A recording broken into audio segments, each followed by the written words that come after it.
welcome to our author series at UUTC. I'm Jim Hardy.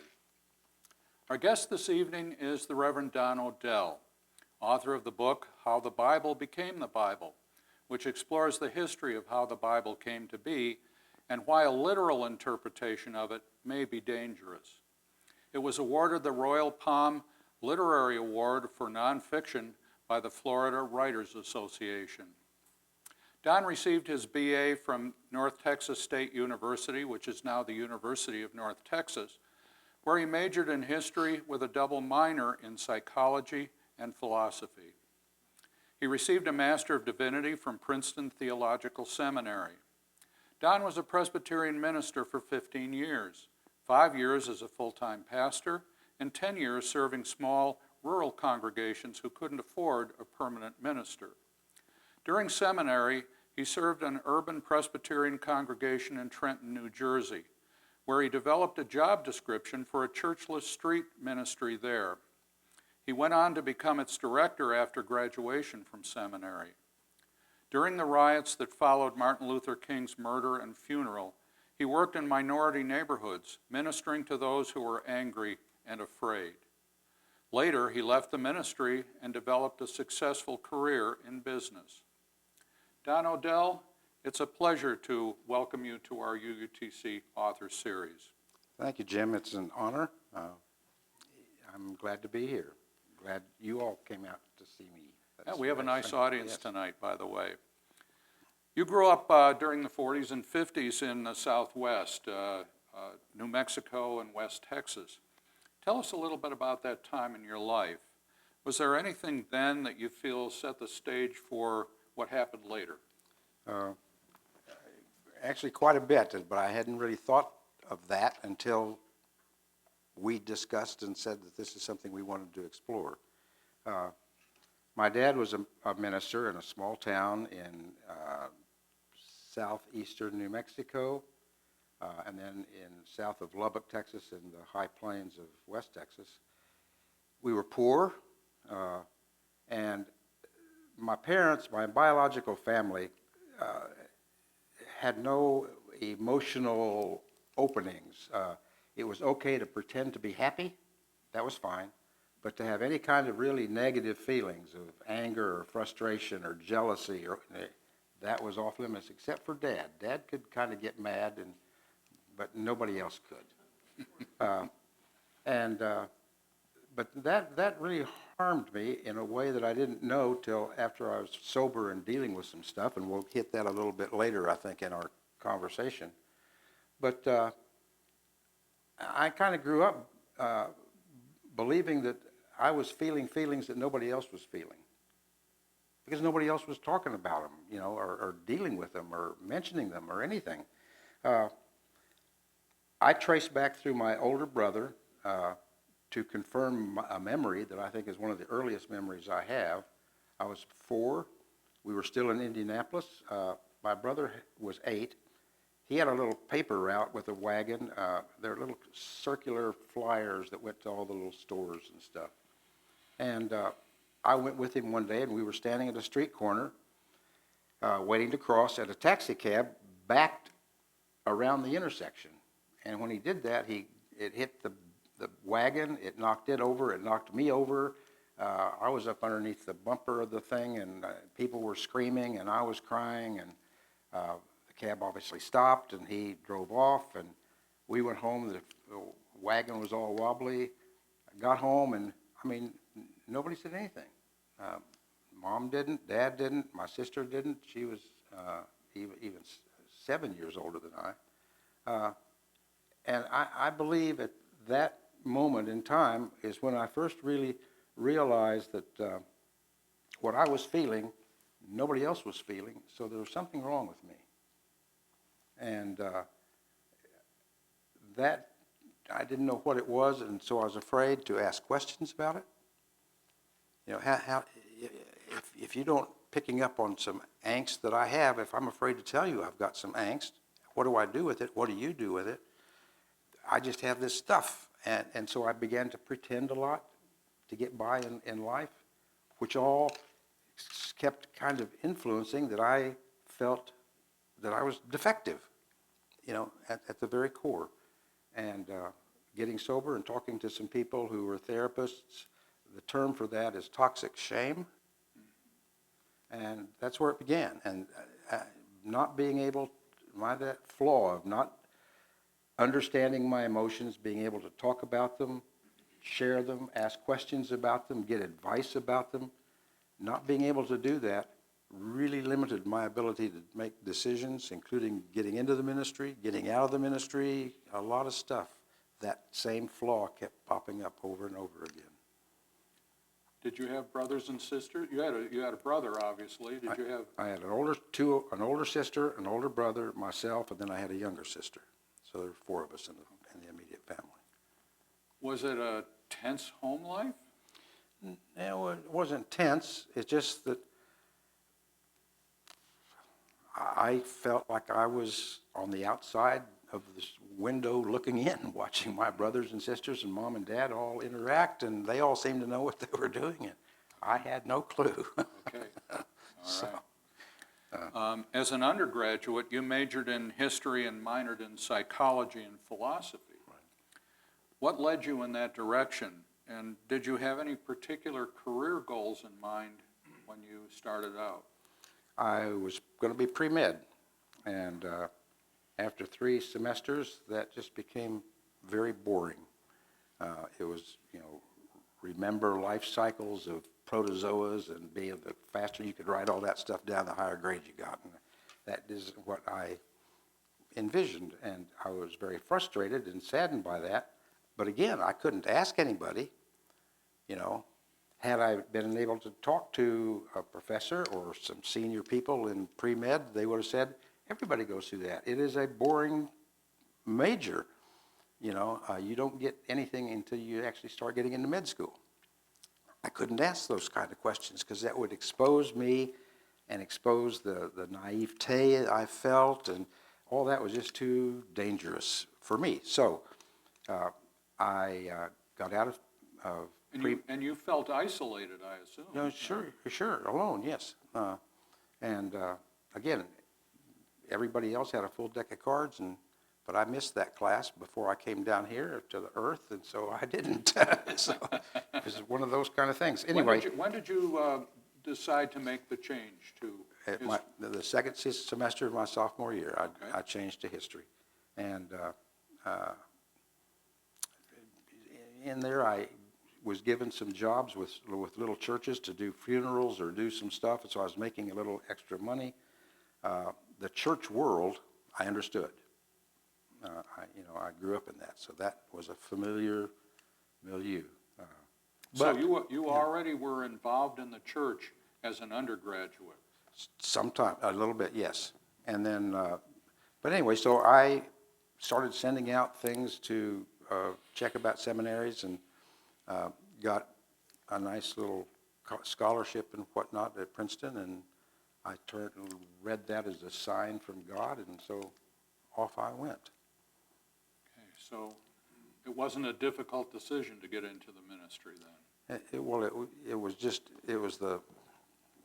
seemed like all the doors were closing except that one. And so I just went. It was the familiar, easy way to go. I assume your family was happy about that. Pretty much, yes. They thought I had some kind of devotion and great flash of, mosaic light, None of that happened. So this was not what we would normally call a calling. It was not a calling. I let people say it was a calling. I wanted to believe it was a calling, but no, it wasn't. So there wasn't a whole lot of emotion connected to this? There was no emotion connected with anything in my life at that point. Okay. You served at a church when you were as an undergraduate, or during seminary, in Trenton, New Jersey, where you developed a plan for ministering on the streets of Trenton. Tell us about the plan and how it came about. What started all of that? Well, the word plan means a lot of things. This sort of just kind of fell together. You can't really say it was a plan, but I worked in an urban church, the most urban church in Trenton, other than the First Presbyterian Church, which was there since the beginning of time. It was still in downtown. They still had Hessian headstones from when Washington crossed the Delaware and confronted the Hessians there. So this was maybe 2 miles away. Back then, it was a suburban church. It was a big church. It had an indoor gym. It had an indoor basketball court. It had a big meeting room with a stage and curtains and all that kind of stuff. And I was to work with the kids of the church, like on a Sunday afternoon, but during the week would come down and try to work with the kids in the neighborhood. And these were increasingly more black neighborhoods. But it was as far away from Brownfield, Texas, as you could possibly get culturally. I remember we started a program for preschool kids. It was actually a precursor of Head Start, which didn't exist then. Oh. And so I had some people in the church that were willing to teach, and we'd get these kids together and try to do stuff. And I remember there's this fraternal twins, a boy and a girl, about 5 years old. She was as sweet and sharp as could be, and he just couldn't. He was just running around. He was just you'd call him a troublemaker. I got finally exasperated with him one day, and the little sister said, "Preacher ODell, he can't help it. He has worms. His bottom itches." And another instance where, working with some junior high kids, we tried to put on a musical review kind of a thing. We were going to ask their parents to come to the church. We had a dinner provided. You could pay as little or as much as you could afford. The deacons and their wives made the foods and set it all up like a little cafe, supper club sort of environment. One kid was in the 8th grade, had a great voice. He sang gospel stuff with his grandmother at her church. And he was kind of our lead star, and time came for the evening, and he didn't show. And we had to scramble to put things together, but I saw him the next day, and I said, this thing was about you. Where were you? And he said, well, my older brother got up before I did. He had an interview, so he got the shoes. I mean, the realities of where these kids were and what I knew, it could have been in Zimbabwe. It didn't matter. It was just, I didn't know how to handle any of that kind of stuff. But I began to learn. Was it you then who came up with the idea for this street ministry? Well, no, but I was the only one making noise on campus about people wanted to go to Selma. They wanted to go to Philadelphia when they were having protests. And I said, well, why don't you come down and help me in Trenton? Well, that's just right around the corner. There's no glamour in that. But I was the one making noise. And later on, the presbytery said, we've set aside monies now to have somebody do this. Can you help us write a job description? And because there was nobody else around, and so I did. There were only 5 other people doing this. There was a guy in New York City. He wrote the book, The Cross and the Switchblade. I can't remember his name. There was a guy in San Francisco. Now, these were both very evangelical proselytizing kinds of approaches, which was not me. They had the Berrigan brothers in Milwaukee. They were Roman Catholic priests. They got very involved in the Vietnam War. They were burning draft cards. They were having sit-ins at selective services or administration buildings. That wasn't me either, so there's me. And there's no manual on what to do. So I just tried to hang out with, actually, nobody picked up that job from the seminary. I was trying to get a job at a church in Texas, Well, the churches in Texas, Presbyterian or anybody else, they were still fighting the integration stuff, So the fact that I'm working with urban black churches and wrote all this stuff, and now I want to come and serve you, they were not interested in me at all. So anyway, I took the job, and I just wanted to hang out with these kids. Now, these were like 16 to 20-year-olds. They're big enough to hurt you, so nobody messed with them. And nobody had anything, no programs for them. And so I just hung out. I got to be friends with some. wanted to know what they wanted to do with their life. They'd all dropped out of high school, not because they were dumb, it was because to get through high school, you had to be basically act like white, middle-class boys, and they weren't. So I took them to a guy that I knew that worked at a Xerox place outside of Trenton. And these were those initial Xerox machines. You remember they had the big green light, and supposedly if you got too close while they were copying, it was going to make you go blind or do something, you know.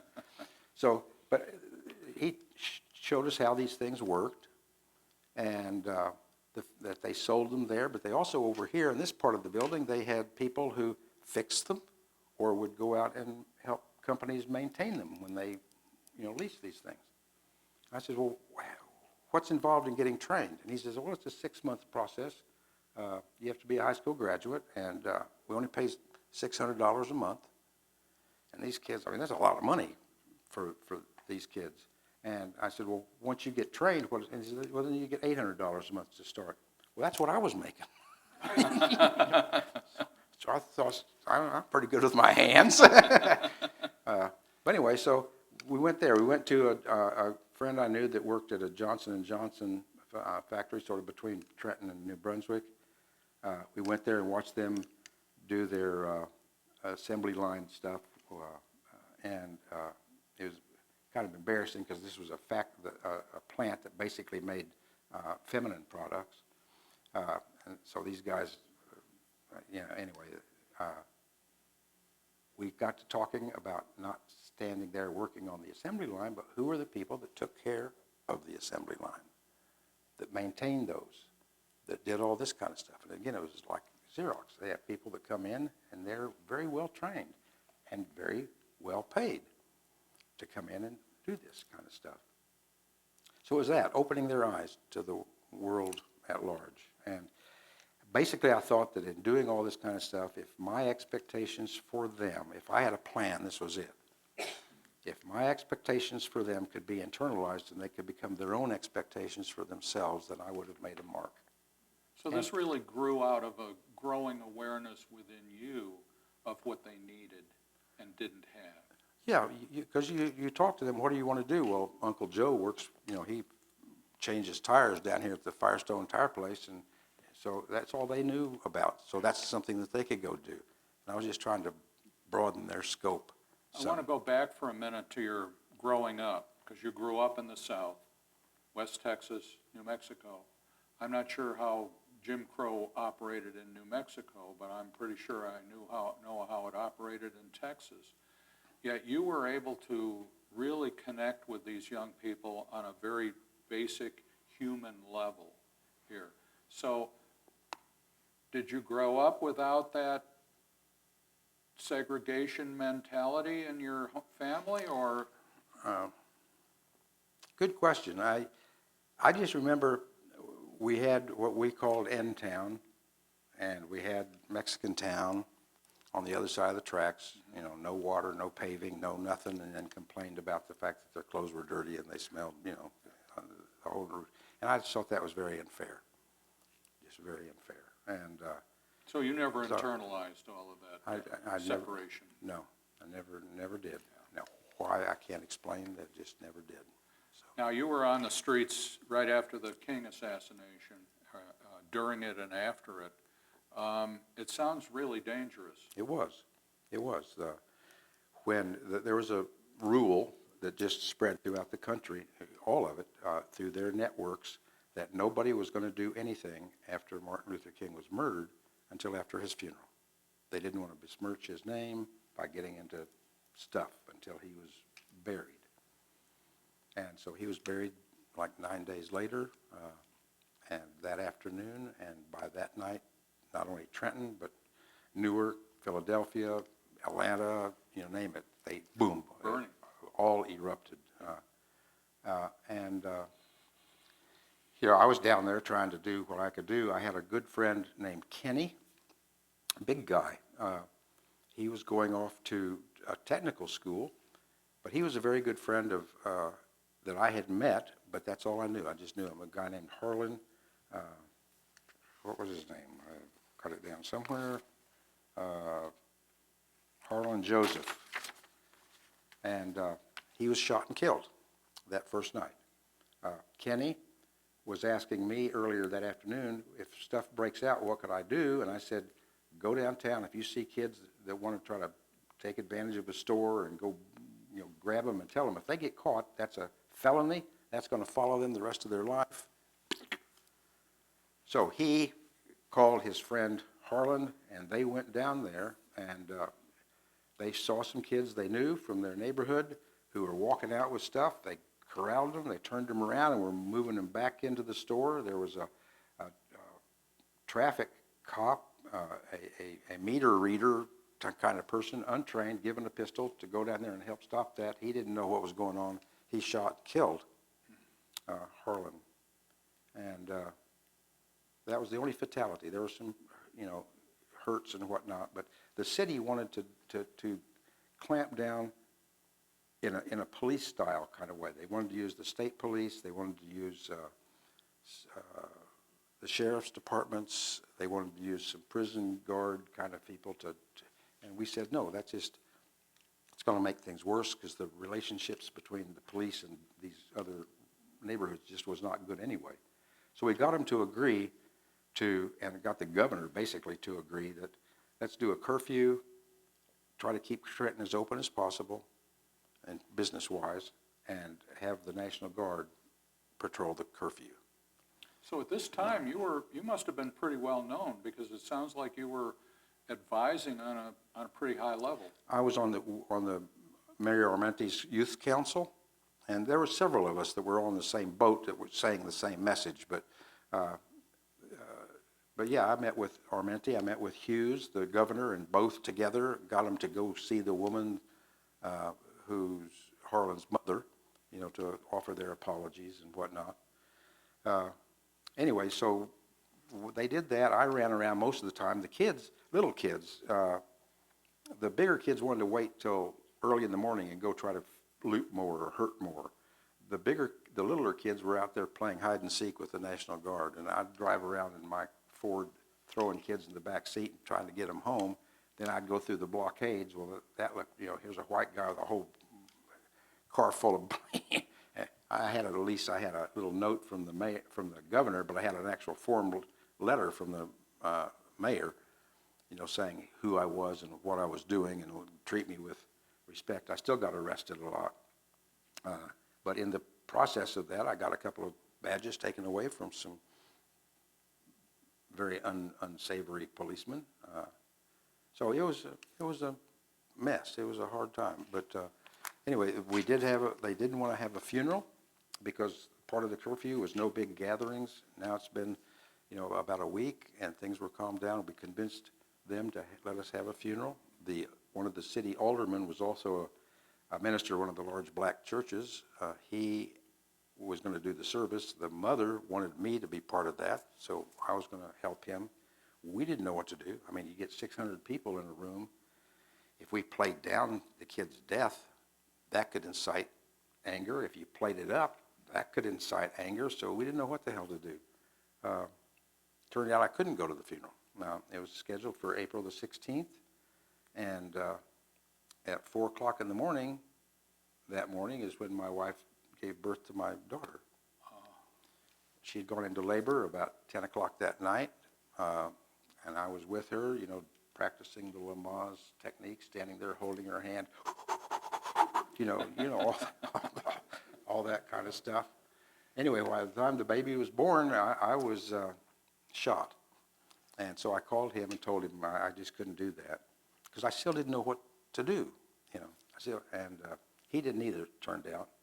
But he stood up there and said, you see that he's on the program. He's not going to be here because Leslie Carroll, age 7 pounds, 14 ounces, she was born at 4 o'clock this morning. She's healthy, mother's healthy, and Reverend ODell is shot. But in the midst of death, there's still life. And all he says, I can palpably hear all the grandmothers in the congregation sigh. And he says, I knew then that there would be no problem. Because among other things, in ghettos, the societies there are very matriarchal. every other block, there's a grandmother. I mean, this one knows health. This one knows how to negotiate all the rules and regulations to get help. This one knows law. This one, you know, and they run things. And nobody messes with those grandmothers. So he knew there would be no problem.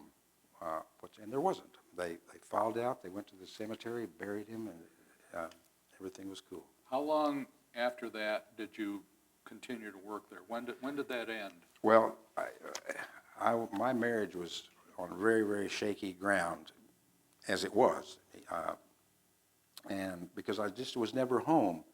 You know, I didn't go to work with the kids till after dusk, the normal kids, and at the same time, during the day I was out trying to raise money and make speeches and do stuff. So I was just never there, and so she was fed up, and so I promised when this was all over that I would apply and try to find a church somewhere, which I eventually did, and had a couple of little churches in Oklahoma. So it took about 8 months to get out of that and gone, but my heart was no longer there. It must have been tough to leave in some ways. It was. I had a guy that became my full-time staff member. I was able to convince Presbytery to make him a certified church worker so he could continue on, which he did for a while. I understand that there are two history professors from Princeton who are writing a book about this time and about your involvement. Could you tell us a little bit about that? I will, and I'm going to read this because I just got this off their website. It's Professor Allison Eisenberg, a professor of history.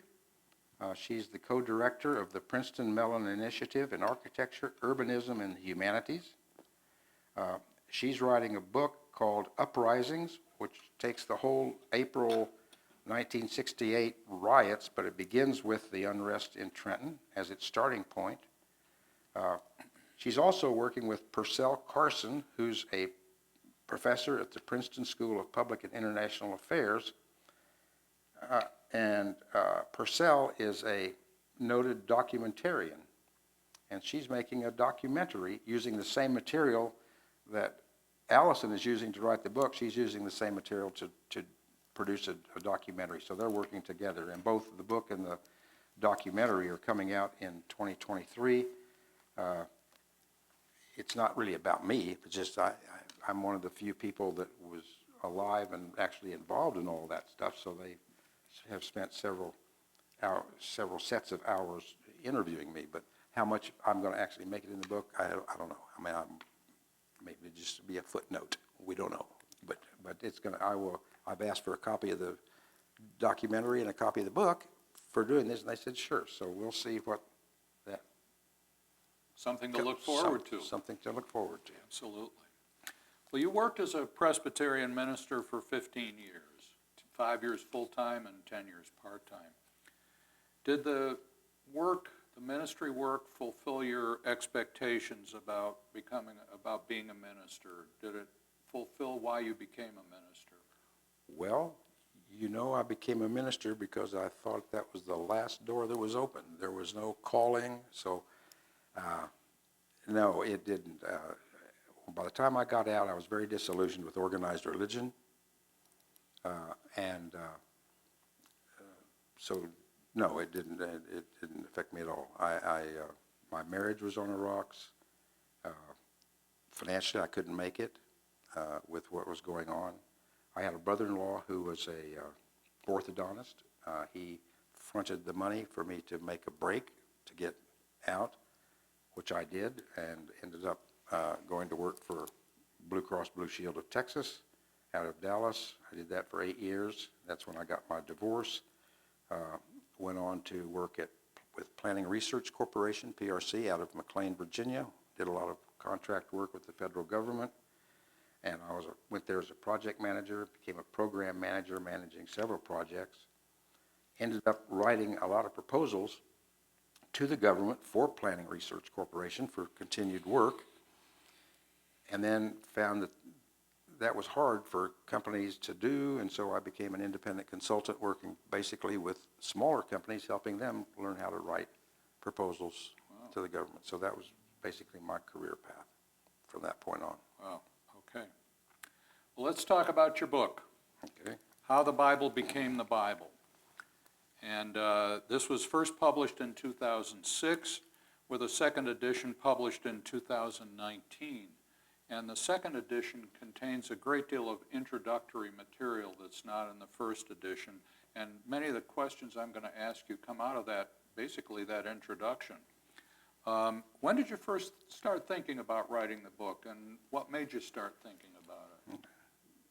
In 2007, 2008, I had about 17, 18 years in Alcoholics Anonymous. That was a very significant time in my life. It was, for the first time, I was confronted with boatloads of real, honest-to-God acceptance and love and interest and honesty, and I had never experienced that in my life. And that experience was, it was not an intellectual thing. It was something you felt. And as soon as you felt it, you knew. I have to stop you here for just a second. Right. You say you had never experienced that in your life. You grew up with a father who was a minister. You grew up, obviously, in a church. You became a minister yourself. You went through seminary, became a minister. And we think of the church as being sort of the safe ground or the welcoming ground and so on, and yet you never felt that until you got to AA. That's correct. What you see in a church is a whole bunch of oughts and shoulds and people doing what they believe is the correct thing to do. You have Sunday school classes where they're asking questions and they don't respond with real answers. They respond with what you think you're supposed to say when you're in Sunday school classes, right? That's not real. That's not real. And if you're emotionally hungry and need some support, that ain't going to cut it. And that's how I grew up. Okay. So that's what I mean. So I began in 2007 sort of taking some notes and saying to myself, I've experienced now in AA all this stuff that I preached about then, but never knew, never experienced. Could I mesh my experience with all the dogma and theology and stuff that I learned? And I was trying to put this stuff together, and I was putting some stuff down, and there was a gal that I knew in Flagler College in St. Augustine. She was an English teacher, and she had written some books and edited some books, sort of like some of the stuff you do. So I gave her my notes and said, what do you make of this? And she read it and came back and said, I found the stuff you're talking about the Bible to be absolutely thrilling. Just focus on that. The stuff about how your emotions and experiences dealt with the theology, she said, just leave that aside. So I did. So that's how I began to pursue that particular thing. The book's original subtitle, and this was the 2006 book, and it's not true in the second edition, The Politics, Power Struggles, and Beliefs That Shaped the Contents of the Bible. This is really a history of what was going on when people were writing the Bible. This is not so much theology as it is history. Correct. Is that correct? Correct. And that statement clearly suggests that the Bible was written by men. How do you respond to those who believe that the Bible was divinely inspired and what many believe that it was sort of dictated verbatim by God himself? Basically, I thank them for sharing. I'll tell you one little story. Because people, if they believe that, I don't want to insult them, but there was a guy in one of my little towns in Oklahoma. We had a pulpit exchange Sunday every year where ministers would swap and go to other churches and preach. And this guy was a Pentecostal preacher, and I was in his church. He was off somewhere else, and I preached a sermon. He came in Monday, was just really angry. And I thought, his parishioners were complaining about my sermon. No, it wasn't that. They had a big pulpit Bible, King James Version, and that's the Bible you read in church. Well, I read my little New English Bible, which is a better translation, and et cetera. And that's what he was complaining about. And I said, well, I'm sorry, I didn't know, but I'd still read this. This is a better translation. No. Have you ever read the introduction and preface to the King James Bible? No. Why would I do that? And I said, because it'll tell you it was written and published in 1611. That's the time of William Shakespeare. Shakespeare in English. And he says, if the King James was good enough for St. Paul, it's good enough for me. You can't discuss this with people, so I thank them for sharing. It's emotionally founded. It is. It is. Well, I said much of what we're going to talk about is in the introduction, and I should point out that the 2019 edition of this focuses much more directly on the conflict in this country today, the extreme division between right and left, if you will. And much of what you say in there is addressed to that division and what is responsible for some of it. So we'll get into that. But I'd like to start with, I'd like to have you read a section of that. And in that, you use the term bibliolatry. So I'd like you to read that section and then tell us what that means. Okay. Bibliolatry is an unhealthy worship of the Bible. This includes a belief that each word, primarily in the King James Version, must be taken literally. It's an incomprehension of what the Bible is not. It has to do with your believing every word in the Bible in order to make sure that God smiles on you. Understanding how the Bible became the Bible has to do with trying to see the personalities in the Bible as real people, as real as us. When you can see a little bit of yourself in biblical characters, you will also see a little bit of them in you. And opening that little window of understanding, depending on your willingness to change your thinking, will allow a small breeze of spirituality and human oneness into your very being. And welcoming that little breeze is the key to your ability to begin the journey to find peace, joy, and acceptance in today's world of turmoil. And therefore, I'm reissuing my book with this preface and a few textual modifications. So are you saying that discovering our oneness with those who lived in biblical times will bring about a spiritual awakening? No. It's just kind of the reverse of that. Once you have a spiritual awareness or a spiritual awakening, you begin seeing the oneness all around you. And that oneness will include biblical characters. All right, let's put it a little differently. Are you saying that the way the Bible is often read, interpreted, actually separates people and creates division? If they take it literally, absolutely it does. So that spiritual awakening is really an awareness of the fact that we are all one. Right. There's no real difference. And then we are able to see a connection to the people who wrote the Bible. Is that fair? Well, the characters, you're reading a story about Abraham, or you're reading a story about Hosea, or you're reading a story about some characters in the New Testament. It doesn't matter. They become real. They're real people. They're not some fantasy world that they can do miracles that you can't. They have a connection to God that you don't. They are us and we are them? Correct. Okay, I'm going to ask you to read another piece here about the role of fear in much Christian practice. Okay.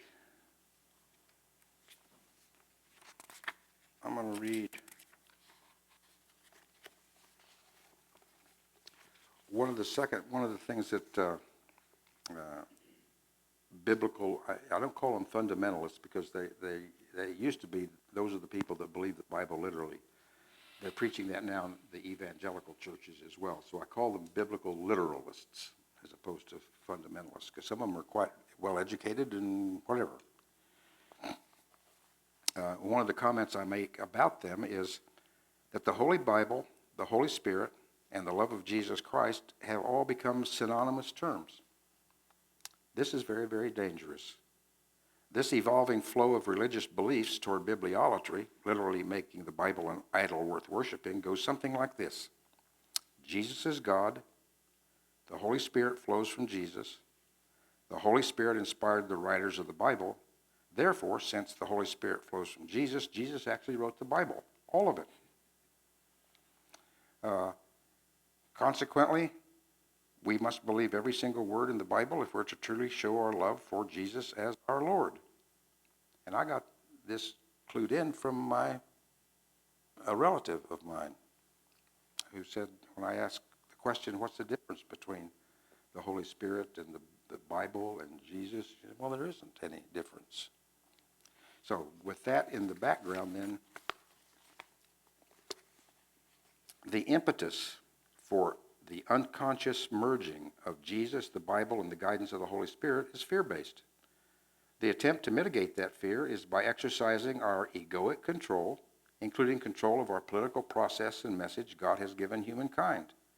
More common public faces of fear are anger, guilt, hatred, envy, resentment. Acting on all these emotions is antithetical to the gospel or good news proclaimed by Jesus. Acting on all these emotions ignores Jesus' 3 basic commandments, which supplanted, in his mind, the 10 commandments of Moses. Love the Lord with all your heart, soul, mind, and strength. Love your neighbor as yourself, and he defined the neighbor as, in the parable of the Good Samaritan, a neighbor is anybody in need. And love and serve each other as I have loved and served you. And I've often wondered why Christian congregations will always still display the 10 Commandments on their walls and virtually never display Jesus' 3 commandments. Are they really saying that they acknowledge these 3 Christian commandments?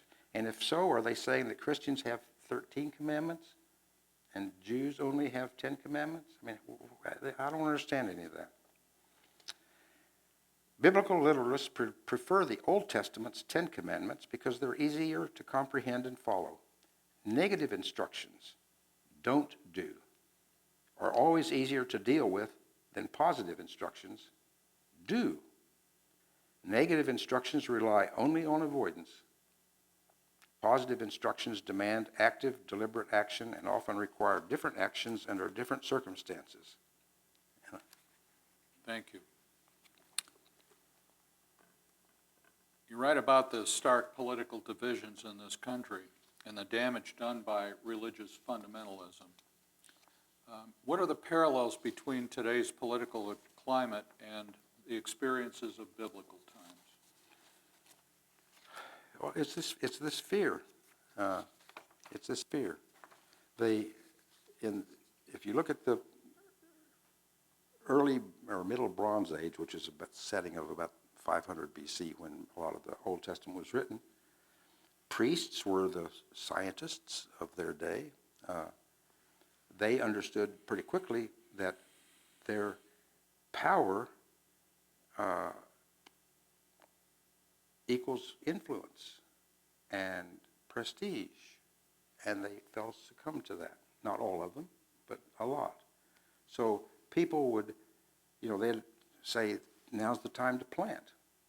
And they knew that from the solstice that nobody else understood, but they did, and so they thought they were sort of, really special folks.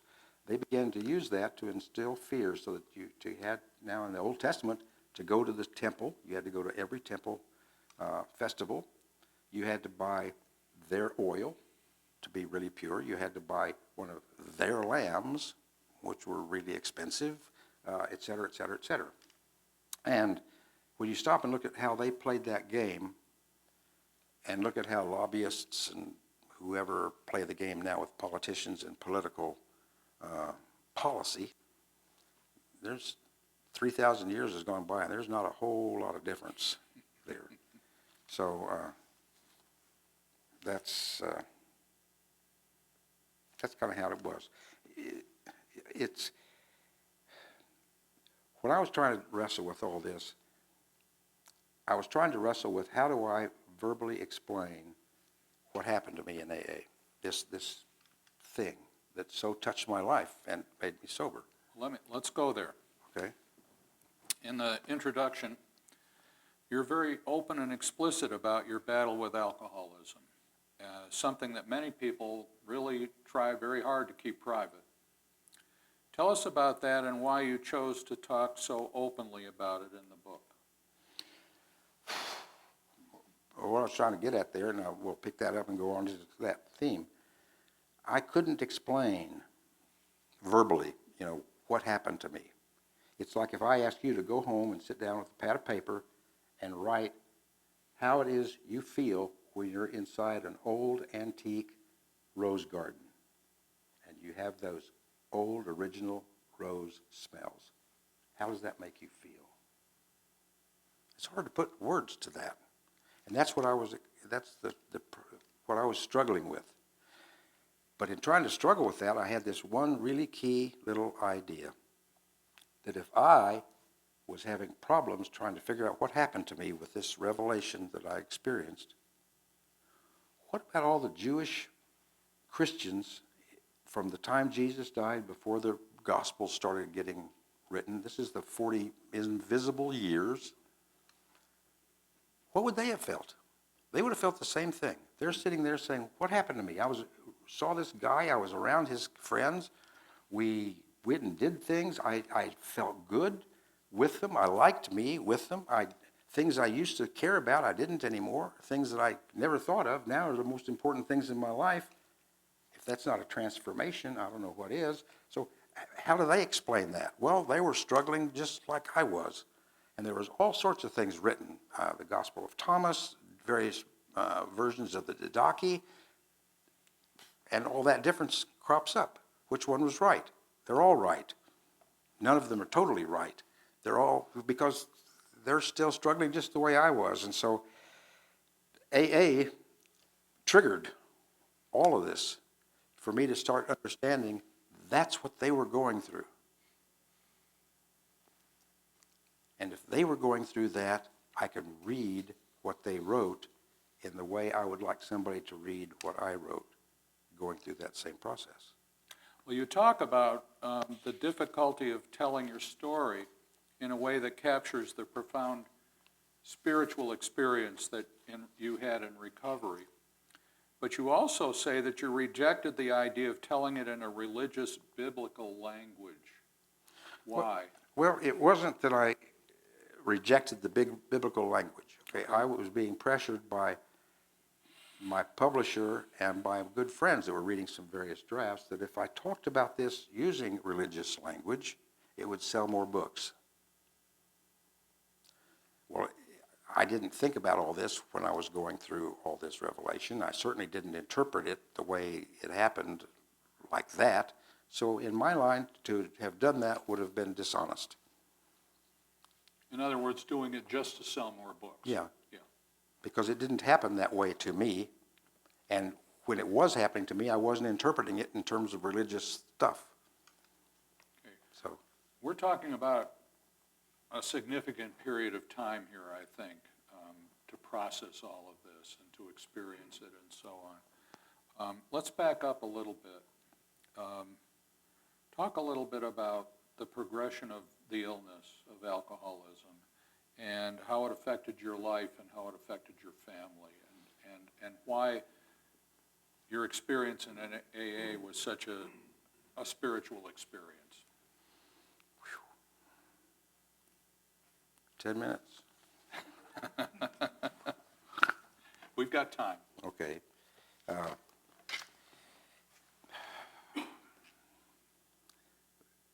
My drinking just progressed. It started out after I had gotten a divorce, gotten out of the ministry, and was working at Blue Cross Blue Shield of Texas. I'd have some bourbon over ice to go to bed at night to help me relax, to get rid of the day's noise so I could go to sleep. And after Not unusual. No, and after a while it became not one finger of bourbon, but 2 fingers of bourbon. And then it became 2 drinks of bourbon. And over 6 or 7 years, that just all progressed, and everything was fine. I would come home, I would have some drinks, I'd have some wine, I'd eat dinner. After the kids came back to live with me, I'd feed them, and life was good. And then the alcohol itself became a problem. Your body begins to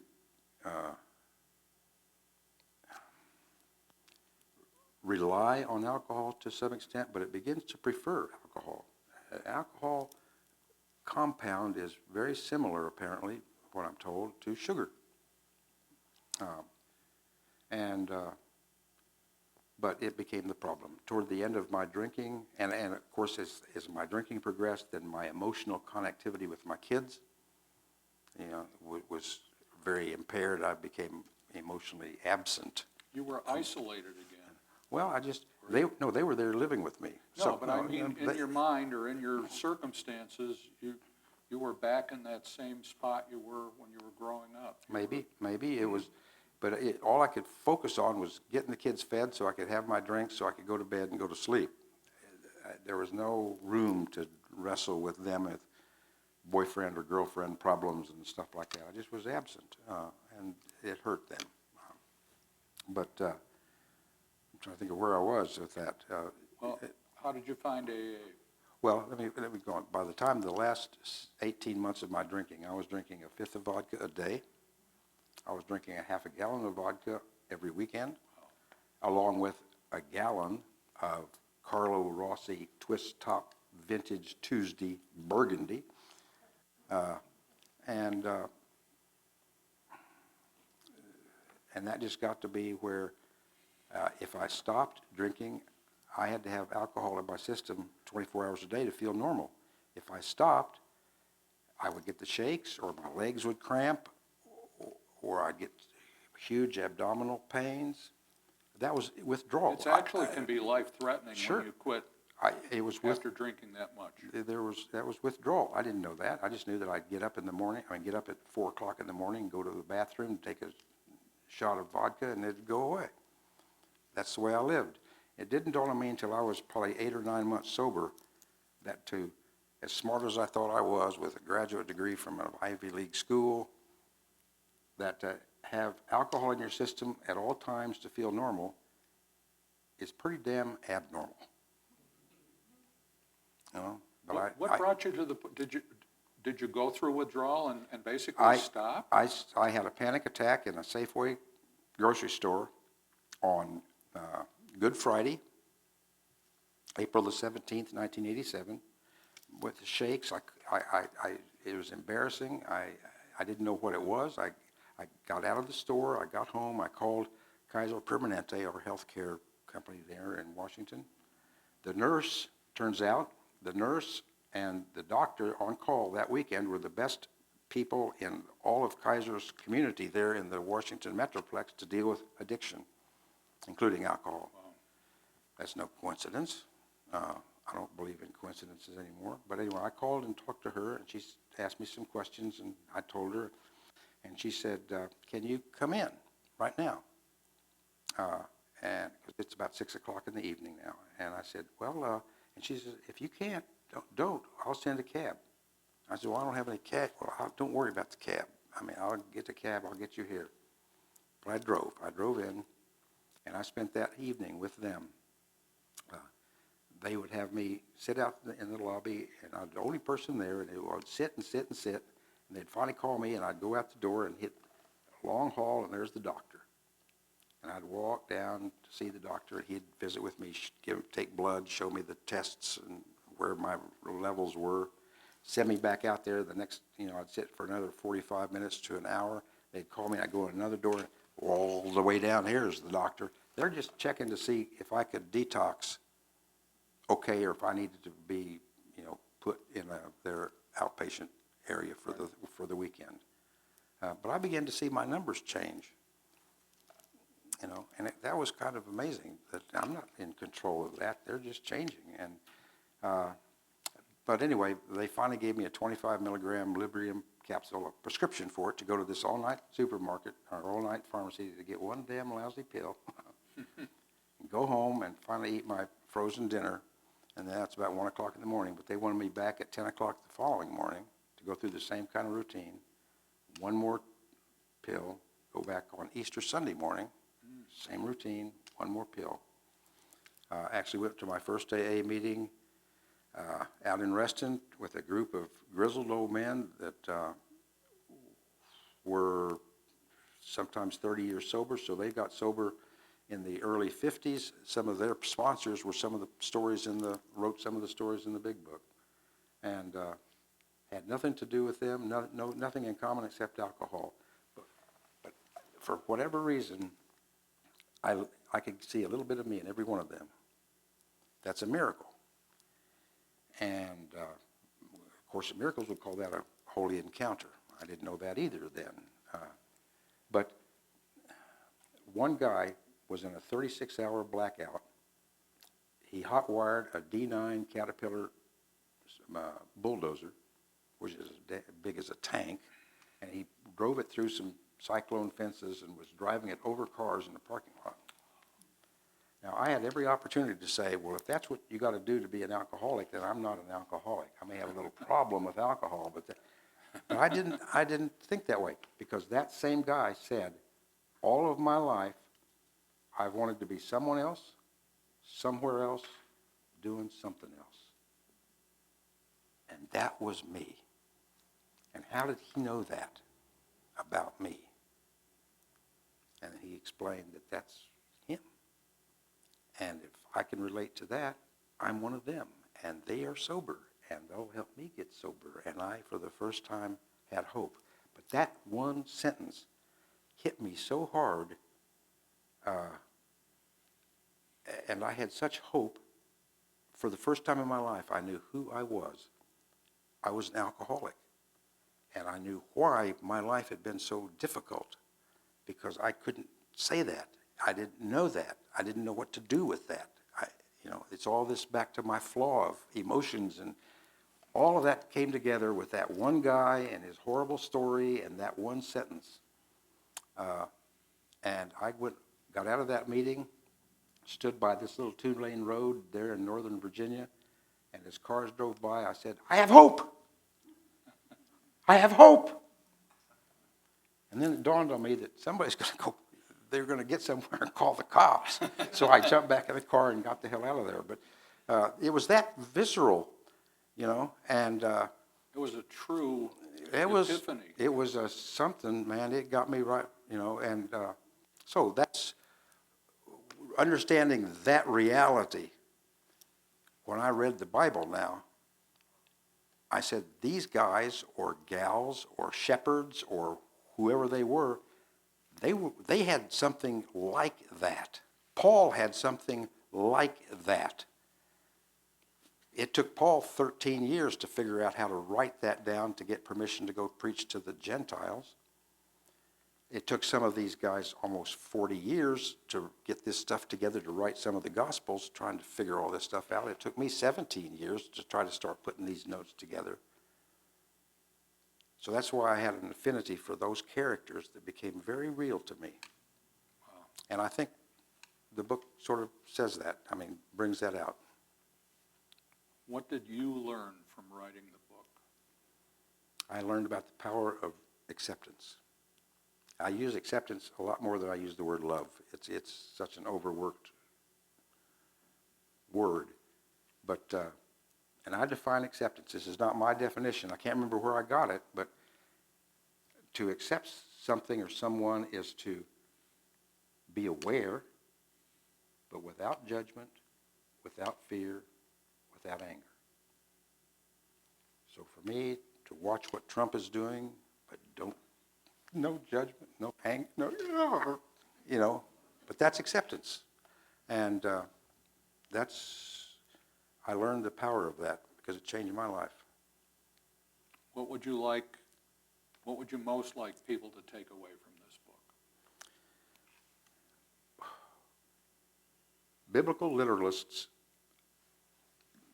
believe literally because it quells fear, it quells concern and worry. Their most important thing in life is to go to heaven, and they want to be certain that that's going to happen. And so they hold on. But when I was, let me tell you a quick story. It might take us at 5. When Jesus gave the commandment and love your neighbor as yourself, imagine this is the way it works. Here's a homeless person, for example. You see them, you decide you're going to help. And you say a prayer in your head to your higher power, whoever, and you say, God, I want to help this person. My intention's honorable. But I hear people, friends of mine, say, don't give them money because they'll just blow it on something. Others will say, well, don't really get involved. You're not a social worker. You're not trained in doing all this.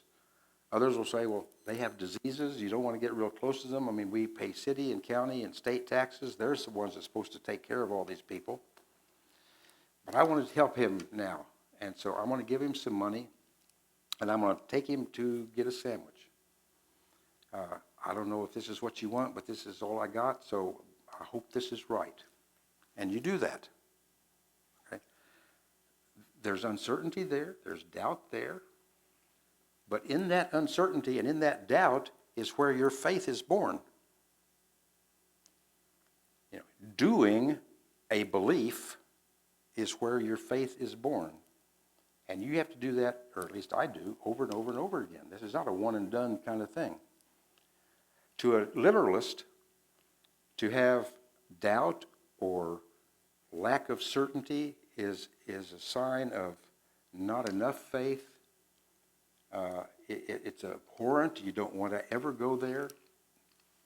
And, of course, it's in that doubt that's the soil that faith grows in. And they're cutting all that off, which is cutting off, for me at least, they're cutting off the power of God in their life by trying to be so damn certain that they've got God in a box and they're going to go to heaven.